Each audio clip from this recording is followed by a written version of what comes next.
अस्सलाम वालेकुम, welcome to doctor Tayyab updates. पिछले 12 घंटे में जो डेवलपमेंट्स हुई हैं वो लेकर मैं आपके लिए हाजिर हुआ हूं। तो अगर आपको मेरी वीडियोस अच्छी लगे इन्हें लाइक किया करें, शेयर किया करें। सबसे बड़ी डेवलपमेंट है, ब्रेकिंग न्यूज़ है, अभी अभी खबर मिली है कि डिस्ट्रिक्ट रेमियार खां तहसील सादिकाबाद में एक शॉप के अंदर एक आदमी वेल्डिंग कर रहा था और वो बेसिकली कार का टैंक वेल्डिंग कर रहा था, पेट्रोल वाला। जैसे ही वो वेल्डिंग कर रहा था तो अचानक से आग भड़क उठी और पूरी जो शॉप थी उसको आग ने लपेट में ले लिया और आग जो है वो बुझने का नाम नहीं ले रही। ये वाक़या जो है वो KLP रोड पर पेश आया, जिसमें मुतअद्दिद लोग हैं। आप वीडियो के अंदर देख सकते हैं इसमें किस तरह से लोग वहाँ पे जमा हो चुके हैं और किस तरह से लोग जो हैं वहाँ पे खड़े हैं और आग कितनी ज़ोर शोर के साथ जो भड़क रही है। तो ये एक बड़ी ब्रेकिंग न्यूज़ थी। तो आवाम को चाहिए, जो भी इस तरह से ज़ाहिर है पेट्रोल की टंकी है, आप उस पर वेल्डिंग करेंगे, उसमें पेट्रोल अगर नहीं भी है लेकिन फिर भी उसमें कुछ ना कुछ पेट्रोल तो होगा, पहले से मौजूद होगा या उसके अंदर उसके कोई ना कोई सिम्टम्स होंगे। तो अगर आप इस तरह से काम शुरू कर देंगे तो फिर इसी तरह से ही धमाके होंगे। दूसरी बड़ी खबर है, ये सदर डोनाल्ड ट्रंप से रिलेटेड है। बताया जा रहा है, ट्रंप का कहना है कि मशरक़ी वस्ता में ईरान की 50 साला दबंग हैसियत अब ख़त्म हो चुकी है और उन्होंने कहा कि ईरान पर एतमाद नहीं, क्योंकि ईरान ने बार बार इनसे झूठ बोला है। अब ये ईरान पर इल्ज़ाम लगा रहे हैं, हालांकि अगर हम देखें तो ट्रंप ने बार बार ईरान को रद्द किया है, ईरान ने बातचीत करने की कोशिश की है, लेकिन फिर भी मुसलसल जो है उस चीज़ को इग्नोर किया गया है। आपने देखा होगा पहले भी मुज़ाकरात की टेबल पर बैठने की बातें हुई, पाकिस्तान से लेकर बातें हुई, पाकिस्तान में ईरानी वज़रा भी आए, अमेरिकन की तरफ से भी मार्को रूबियो तक लोग आ गए। तो फिर भी जो है यहाँ पे अगर देखें तो किसी किस्म की जो है वो JD वेंस आए और देखें फिर भी किसी किस्म की जो है वो डेवलपमेंट नहीं हुई और ये अपनी जो है वो बात से पीछे हटे हैं और जिसकी वजह से इन्होंने दोबारा से ईरान पर हमले करना शुरू कर दिए और ईरान ने उनका भी दिफा किया और ईरान कहता है कि मैं अपनी जगह मजबूत हूँ, ट्रंप जो भी कर ले हम पीछे हटने वालों में से नहीं हैं। ये एक बड़ी खबर थी जो आपके लिए थी। एक बड़ी अफसोसनाक और शर्मनाक बात है।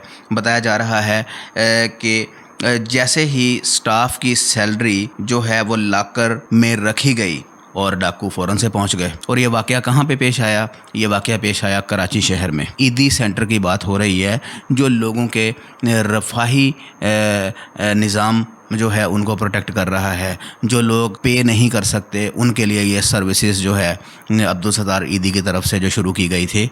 अब वहाँ पे जो उन्होंने मुलाजमीन रखे हैं, जो ड्राइवर्स रखे हैं, जो उनका अमला है, बताया जा रहा है कि उनकी सैलरियाँ जैसे आई हैं उनको देनी थी और उनको जैसे ही लॉकर्स में रखा गया है, डाकू ने क्या किया है, दावा बोल दिया है।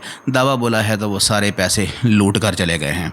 अब आपको बताते हैं कि वो बेसिकली अमाउंट कितनी थी। ये एक बड़ी डकैती थी जिसमें 65 लाख रुपए की जो सैलरीज अमाउंट थी वो डाकू लेकर चले गए। एक और बड़ी खबर है जिसमें पाकिस्तान ने बैनुल-अक़वामी क़वानीन की खिलाफ वर्जी करार दिया गया है। बताया जा रहा है कि सलामती और तिजारती जहाज़ रानी के तहफ़्फ़ुज़ के लिए संगीन ख़तरा है। ये इसहाक डार की तरफ से जो बड़ा पैगाम है, उन्होंने कहा कि बहीरा अहमर में तिजारती जहाज़ों पर हौसियों के हमले और जिसमें फिर क्या हुआ है, पाकिस्तानी शहरी जाँ बहक, 3 पाकिस्तानी शहरी जाँ बहक हुए हैं और बताया जा रहा है एक ज़ख्मी भी है। उन्होंने कहा कि इस तरह के हमले बैनुल-अक़वामी क़वानीन की खिलाफ वर्जी हैं और इन पर अमल दरामद होना चाहिए, इनको रोकना चाहिए, इन पर सख्त एक्शन लेना चाहिए। डिफरेंट ममालिक्स हैं जो कि आबना हरमत से इधर उधर, तो इन सब को चाहिए कि इस पर कोई ना कोई एक्शन लें। और उन्होंने कहा कि ये एक सलामती तिजारती जहाज़ रानी के लिए संगीन जो है वो ख़तरा है। आपने देखा होगा तिजारती जहाज़ गुज़रते हैं, उनको हमले करके उनको उड़ा दिया जाता है, उन पर बम गिरा के, ड्रोन से हमले करके उनको गिरा दिया जाता है। तो ये सिर्फ पाकिस्तान के साथ नहीं हुआ, ये डिफरेंट कंट्रीज़ के साथ ऐसा हो चुका है। तो इस मामले पर जो है वो शदीद रद्द-ए-अमल होना चाहिए और इनको देखना चाहिए, इस जो मामले को किसी न किसी तरह से हल करना चाहिए। अदरवाइज़ प्रॉब्लम जो है वो ऐसे डे बाई डे इंक्रीज़ होती जाएंगे। एक बड़ी खबर है जो कि ईरान से रिलेटेड है। मैंने आपको कल बताया था कि पाकिस्तान का जो तुर्किया और सऊदी अरेबिया के साथ मुआहदा हुआ है, उस पर लोगों ने ईरान को भड़काने की कोशिश की है। इर्द गिर्द के लोगों से मुराद है जो इर्द गिर्द के लोग हैं, इर्द गिर्द के ममालिक्स हैं, उनकी मैं बात कर रहा हूँ।